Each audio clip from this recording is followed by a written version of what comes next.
ونسلم على حبيبه الكريم أما بعد فأعوذ بالله من الشيطان الرجيم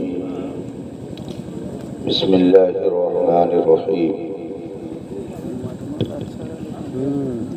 وأما بنعمة ربك فحدث صدق الله العظيم وصدق رسوله النبي الأمين الكريم ونحن على ذلك لمن الشاهدين والشاكرين والحمد لله رب العالمين. رونق اسٹیج، علماء ذوی الاحترام، حاضرین باوقار، السلام علیکم ورحمۃ اللہ تعالی وبرکاتہ.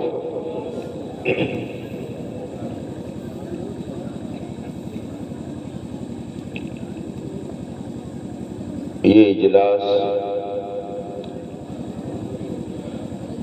جس میں ہم اور آپ شرکت کی سعادت حاصل کیے ہوئے ہیں،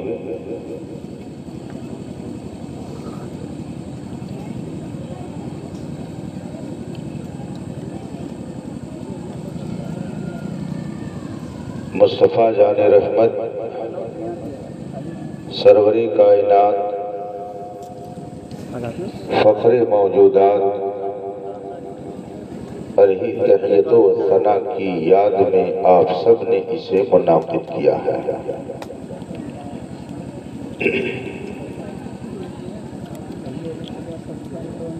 قابل مبارکباد ہیں اس آبادی کے وہ تمام حضرات جنہوں نے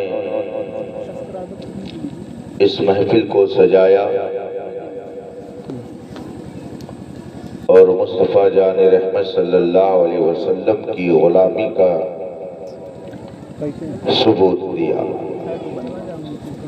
رب تعالی اپنے حبیب پاک کے طفیل آپ سب کی ان کوششوں کو شرف قبولیت عطا فرمائے. مجھ سے پیشتر آپ حضرات نے نعت و منقبت کے اشعار سنے، تقریریں سماعت کی، خصوصاً عزیز گرامی مولانا ظفر صاحب کا آپ نے خطاب سنا.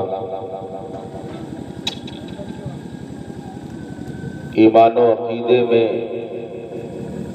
تازگی پیدا کرنے والی ان کی گفتگو آپ نے سنی. تھوڑی دیر کے لیے میں بھی آپ کے درمیان ہوں.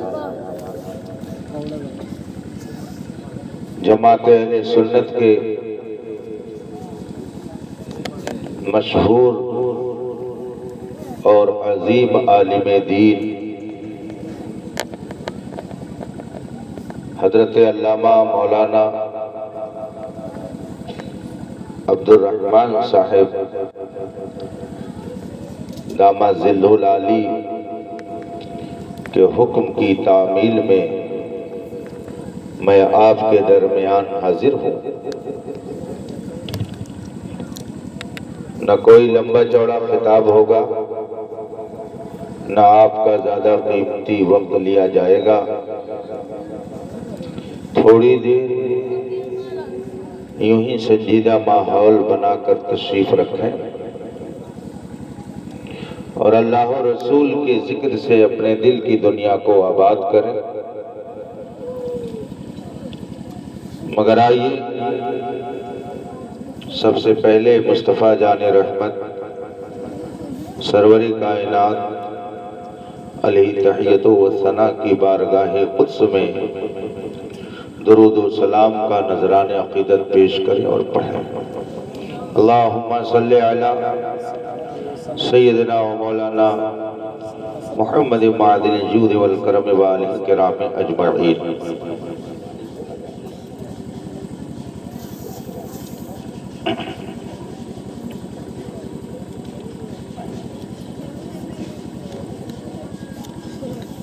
وہی رب ہے جس نے تجھ کو ہمتن کرم بنایا، وہی رب ہے جس نے تجھ کو ہمتن کرم بنایا، ہمیں بھیک مانگنے کو تیرا آستہ بنایا، تجھے حمد ہے خدایا، تجھے حمد ہے خدایا۔ یہی بولے سدرا والے، چمنے جہاں کے تھالے، سبھی میں نے چھان ڈالے، تیرے پائے کا نہ پایا، تجھے ایک نے ایک بنایا، تجھے حمد ہے خدایا، تجھے حمد ہے خدایا۔ حضرات، اللہ رب العزت نے اپنے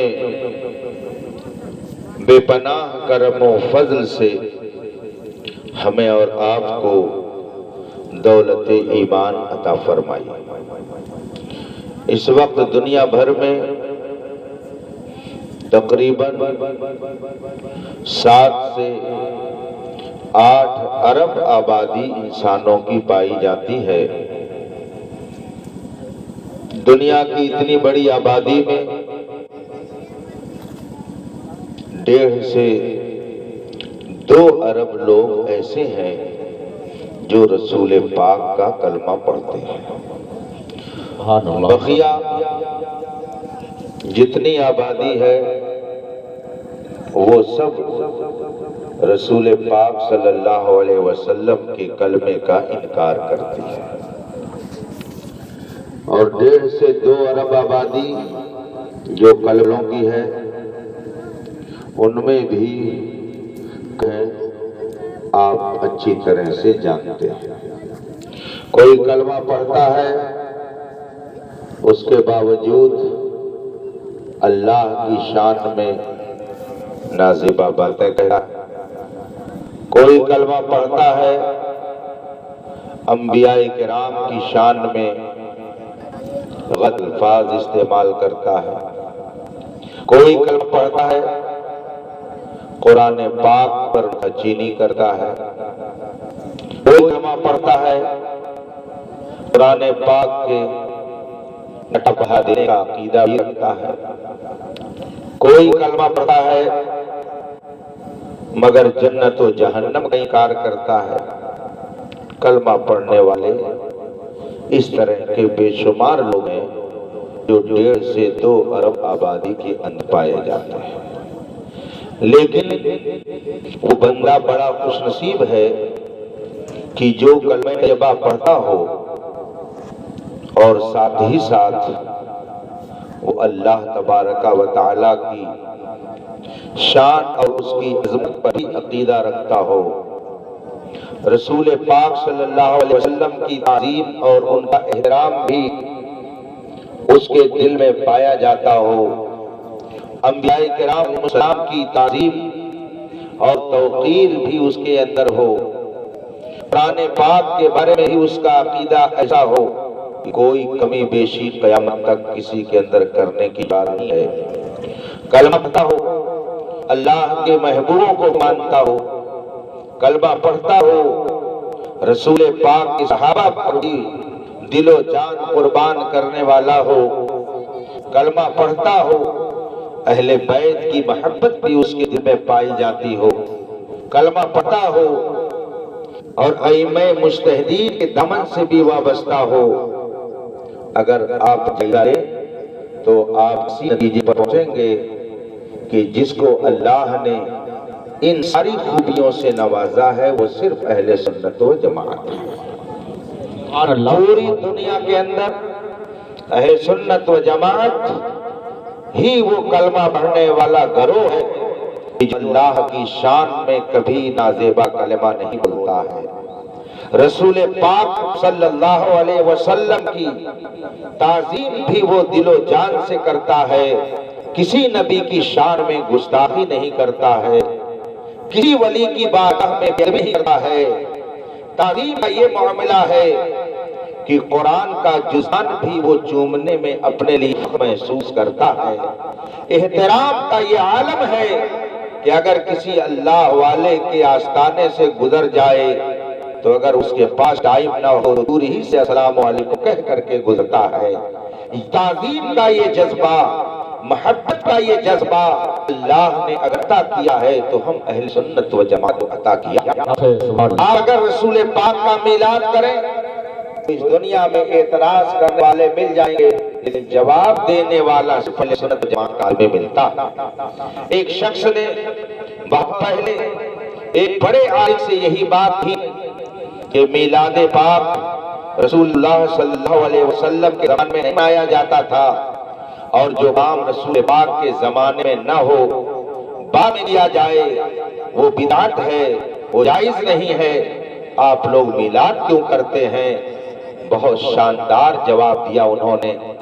آپ نے نام سنا ہوگا علامہ صدر الافاضل سید نعیم الدین مراد آبادی رحمت اللہ تعالی علیہ کا، جنہوں نے قرآن پاک کی تفسیر لکھی ہے۔ ان کے استاد محترم حضرت علامہ محمد گل صاحب رحمت اللہ تعالی علیہ بہت بڑے عالم دین تھے، عارف باللہ تھے، ولی کامل تھے۔ ان سے یہ سوال کیا کرنے والے نے کہ جو کام رسول پاک کے زمانے کے بعد کیا جائے وہ بدعت ہے، اور جو چیز بدعت ہوتی ہے وہ ناجائز ہوتی ہے، لہذا یہ میلاد کرنا ناجائز ہے۔ کتنا شاندار جواب دیا حضرت علامہ محمد گل صاحب رحمت اللہ تعالی علیہ نے۔ ارشاد فرماتے ہیں، آپ نے کیا سوال کیا کہ جو کام رسول پاک کے زمانے کے بعد کیا جائے وہ بدعت ہے، یہ تو بتائیے کہ رسول پاک کے اس دنیا میں آنے کے بعد سے اب قیامت تک کس کا زمانہ چلے گا؟ کون ہے جس کا زمانہ چلے گا؟ یہ انہی کا ہے زمانہ، یہ انہی کی ہے خدائی۔ تو آپ یہ کہہ رہے ہو کہ جو کام رسول پاک کے زمانے کے بعد کیا جائے وہ بدعت ہے، وہ زمانہ بھی رسول پاک کا تھا اور یہ زمانہ بھی رسول پاک ہی کا ہے۔ یہاں یہ سوال ہی نہیں پیدا ہوتا ہے کہ رسول پاک کے زمانے کے بعد یہ کیا جا رہا ہے۔ ہم جو سانس لیتے ہیں یہ ہمارا زمانہ نہیں ہے، ہمارے مصطفیٰ کا زمانہ ہے۔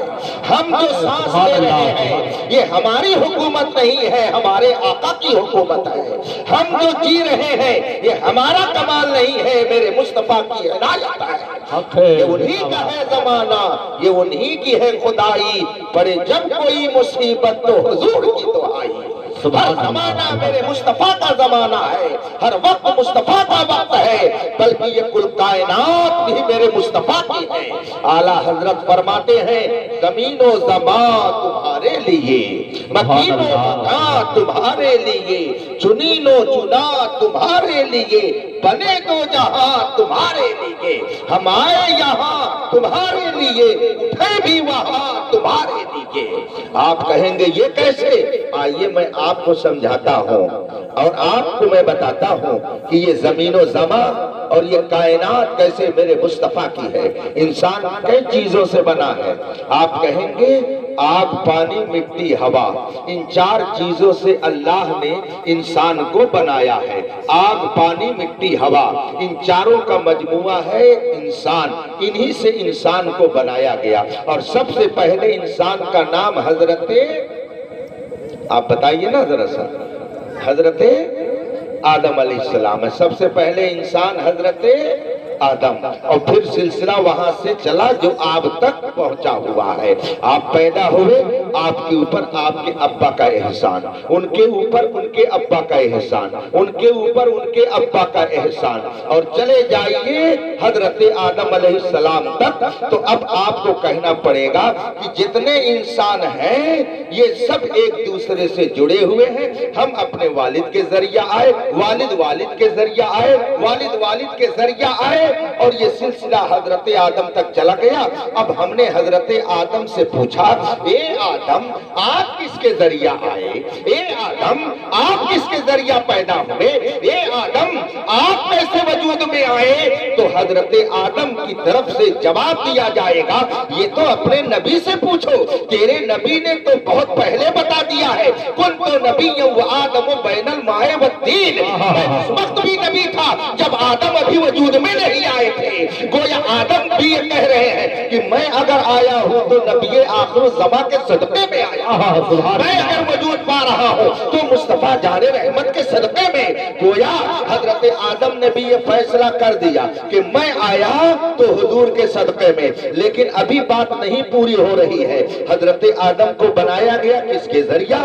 آگ, پانی, مٹی, ہوا کے ذریعہ. اب ہم نے زمین سے پوچھا, اے زمین تو بتا تو کس کے ذریعہ وجود میں آئی؟ اے آسمان تو بتا تو کس کے ذریعہ وجود میں آیا؟ اے کائنات تو بتا تیرا وجود کس کے ذریعہ آیا؟ تو کائنات کا ذرہ ذرہ پکار کر یہ کہے گا کہ وہ جو نہ تھے تو کچھ نہ تھا, وہ جو نہ ہو تو کچھ نہ ہو.